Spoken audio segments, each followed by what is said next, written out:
Hello दोस्तों, आप सभी को द स्टडी चैनल में स्वागत है। आज हम विनोबा भावे यूनिवर्सिटी का सेमेस्टर 4 इतिहास का कुछ महत्वपूर्ण क्वेश्चन के बारे में डिस्कस करेंगे। इसमें से क्वेश्चन को हम पॉइंट वाइज देखेंगे ताकि हम आसानी से एग्ज़ाम में इसे लिख सके। आइए बिना देर किए हुए हम प्रश्न पे चलते हैं। आज का प्रश्न है, मराठाओं के पतन के क्या कारण थे? उत्तर होगा 17वीं शताब्दी के अंतिम चरण से ही मराठाओं ने भारतीय राजनीतिक में महत्वपूर्ण भूमिका निभाई थी। मुगल साम्राज्य पर अपनी शक्ति संगठित कर वे शीघ्र ही भारत के महत्वपूर्ण राजनीतिक इकाई बन गए। उन लोगों ने मुगलों को पदस्थ कर हिंदू पदापदशाही का भी स्थापना करने की चेष्टा की, परंतु पानीपत के तृतीय युद्ध में उनकी करारी हार ने उन्हें सपनों को चकनाचूर कर दिया। फिर भी मराठे हताश नहीं हुए। उन्होंने पुनः अपने आप को संगठित कर अंग्रेजी साम्राज्य के विस्तार को रोकने का प्रयास किया, लेकिन यह प्रयास में भी असफल रहे। मराठों की असफलता का प्रमुख कारण निम्नलिखित है। पहला कारण है मराठा सरदारों का संगठित होना। मराठाओं के पतन का सबसे प्रमुख कारण मराठा सरदार का व्यापक फूट एवं एकता का भावना का अभाव था। मराठा मंडल के सदस्य होलकर, सिंधिया, भोसले, गायकवाड़ आदि पेशवा को अपनी प्रमुख मानते थे और मराठा साम्राज्य की सुरक्षा के लिए प्रतिज्ञा थे। मौका पड़ने पर लोगों ने साम्राज्य की रक्षा के बदले व्यक्तिगत हितों एवं स्वार्थों पर ही अपनी अधिक ध्यान देने लगा। प्रत्येक मराठा सरदार अपना प्रभाव क्षेत्र विस्तृत करने में ही लगा रहा। फलस्वरूप आपसी स्वार्थों का टकराव होती गई और यह टकराव दिन प्रतिदिन बढ़ता गया। प्रत्येक मराठा सरदार पेशवा पर अपना अधिक से अधिक प्रभाव बनाए रखना चाहता था। पेशवा भी यह सरदार के विरुद्ध दूसरे को उकसाया करता था। परिणाम स्वरूप फूट का वातावरण व्यापक था। फूट जो है मराठा साम्राज्य में बढ़ चढ़ कर जो है सो सामने आया। कभी भी संगठित होकर अंग्रेजों का मुकाबला नहीं कर पाया। इसी कारण अंग्रेजों ने ये भली भांति समझ गई थी कि मराठाओं में इतना ही फूट है, आपसी मतभेद इतना ही बढ़ गया है कि उनको पराजय करना आसान होगा। अंग्रेजों ने इस फूट का लाभ उठाकर अपने हित को साधा और मराठा शक्ति को चकनाचूर कर दिया और अपने पैरों तले कुचल दिया। दूसरा कारण है प्रशासनिक दुर्व्यवस्था। मराठाओं के पतन का दूसरा प्रमुख कारण उसकी प्रशासनिक दुर्बलता थी। शिवाजी ने एक सुदृढ़ प्रशासनिक व्यवस्था की नींव डाली थी, परंतु उन्हें अयोग्य अधिकारी ने इस व्यवस्था को न तो बनाए रख सके और न ही स्वयं ही कोई दूसरी व्यवस्था कायम कर सके। उनकी अधिकांश समय लूटपाट और युद्ध में ही व्यतीत होता था। इसीलिए नागरिक शासन व्यवस्था, शांति सुरक्षा, औद्योगिक एवं व्यापारिक विकास की तरह मराठे आवश्यक ध्यान नहीं दे पाया। जनता का शासन से कोई संबंध नहीं था। मराठाओं का जीवन भी असुरक्षित था। आर्थिक कमजोरी के चलते वे हमेशा ही उचित अनुचित तरीके से धन इकट्ठा करते थे। इस प्रक्रिया से जनता का अत्याचार भी अधिक हुए।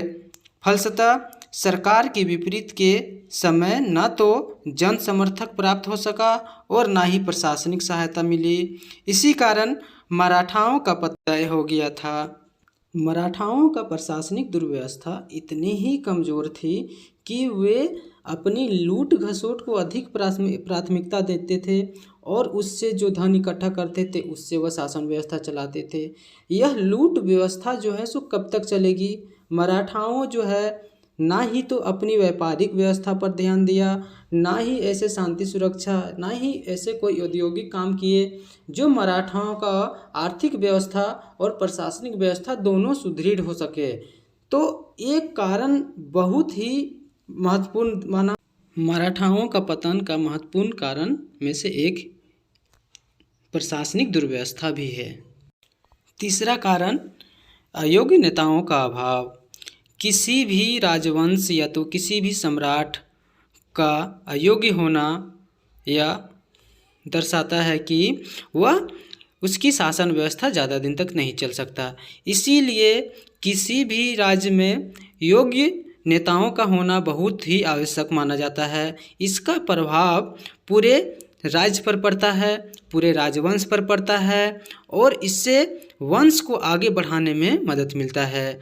अयोग्य नेताओं का प्रभाव से शासन व्यवस्था ज़्यादा दिन तक नहीं चलाया जाता है।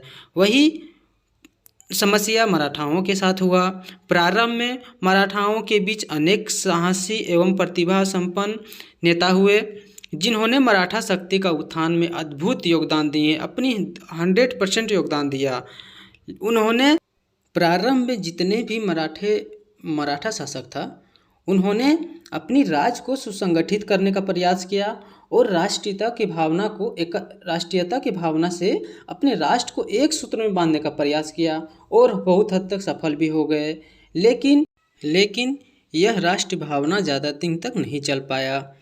मराठा शक्ति का विकास में बालाजी विश्वनाथ, बाजीराव प्रथम, बाजीराव जैसे योग्य पेशवा हुए और उन्होंने राष्ट्रीयता की भावना को एक साथ लेकर राष्ट्र का निर्माण किया, अपने राज्य का निर्माण किया और एक सूत्र में बांधने का प्रयास किया। लेकिन बाद में उनके उत्तराधिकारी जितने भी आए उन्होंने ये काम को करना छोड़ दिए और अपने राष्ट्रीयता के मार्ग से वो भटक गए, जिसके चलते मराठाओं का दिन प्रतिदिन पतन होता चला गया।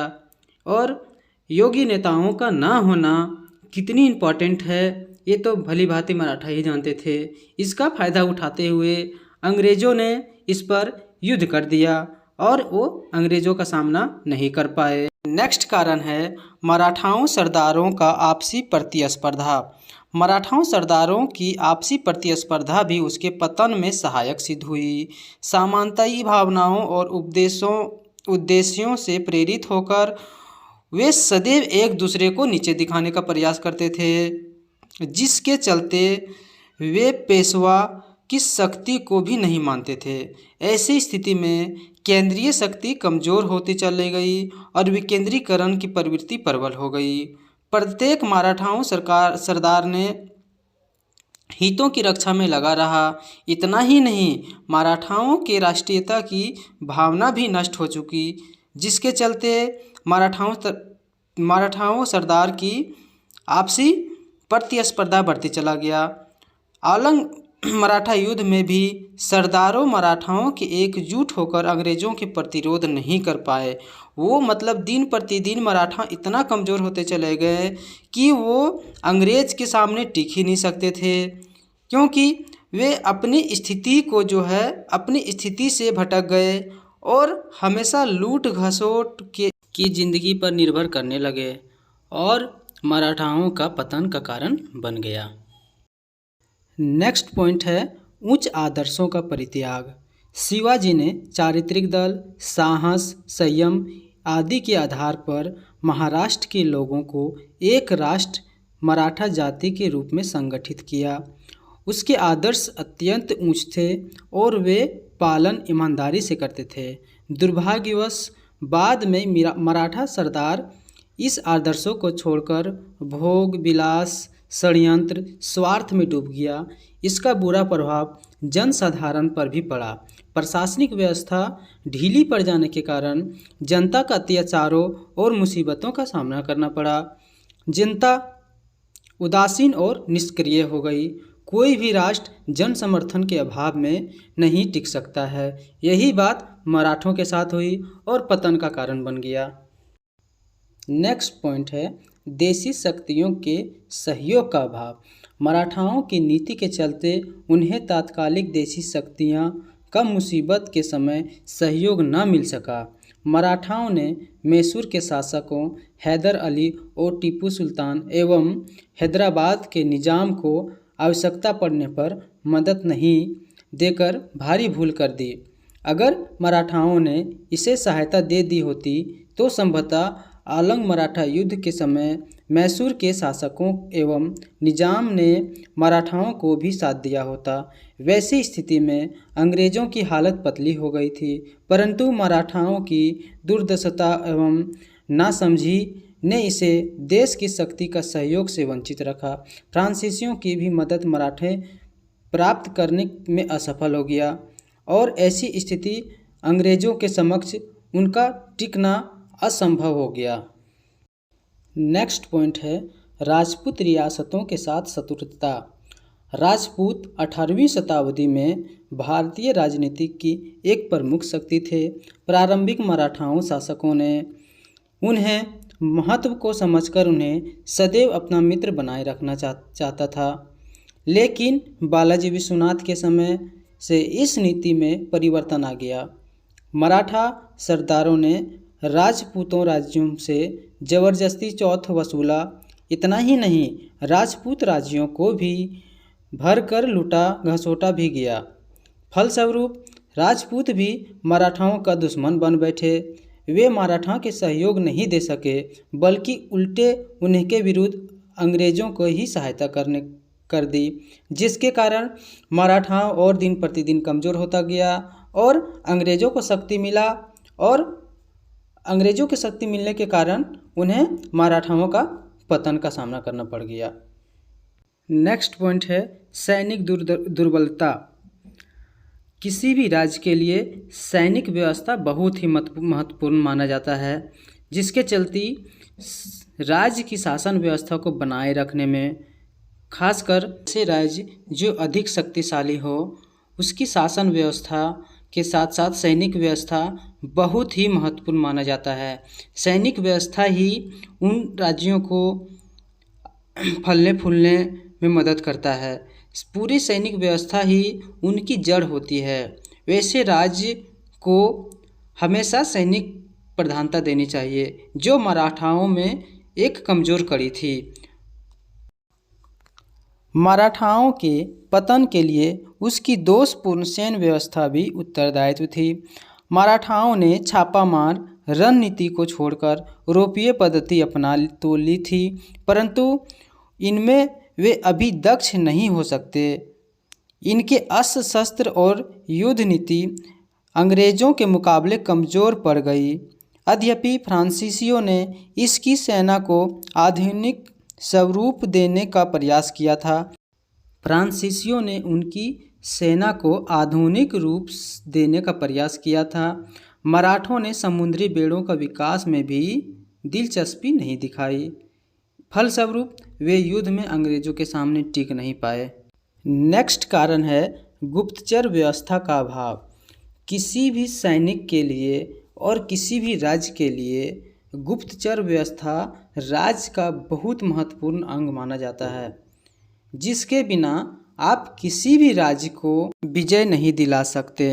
सैनिक दुर्बलता के साथ ही मराठाओं के गुप्तचर व्यवस्था भी कमज़ोर थी। उन्हें अंग्रेज़ों के सैनिक कार्रवाई का पता ही नहीं चलता था। इसके विपरीत अंग्रेज़ों मराठाओं के प्रत्येक सैन्य गतिविधियों से यहाँ तक कि उनकी सेना की संख्या और अस्त्र शस्त्र के विषय में भी पूरी जानकारी रखकर उनके अनुरूप योजना बनाते थे। इस स्थिति में मराठाओं की हार निश्चित थी। नेक्स्ट कारण है दुर्बल अर्थव्यवस्था। मराठा राज्यों की दुर्बलता का एक प्रधान कारण यह था कि मराठों ने अपनी अर्थव्यवस्था सुदृढ़ करने का प्रयास कभी नहीं किया। उन्होंने कृषि या व्यापार का विकास की तरफ समुचित ध्यान नहीं दिया। राज्य के सामने सदैव आर्थिक कठिनाई बनी रही। उन्हें सदैव लूटपाट एवं जबरदस्ती वसूली किए गए करों पर ही आश्रित रहना पड़ा।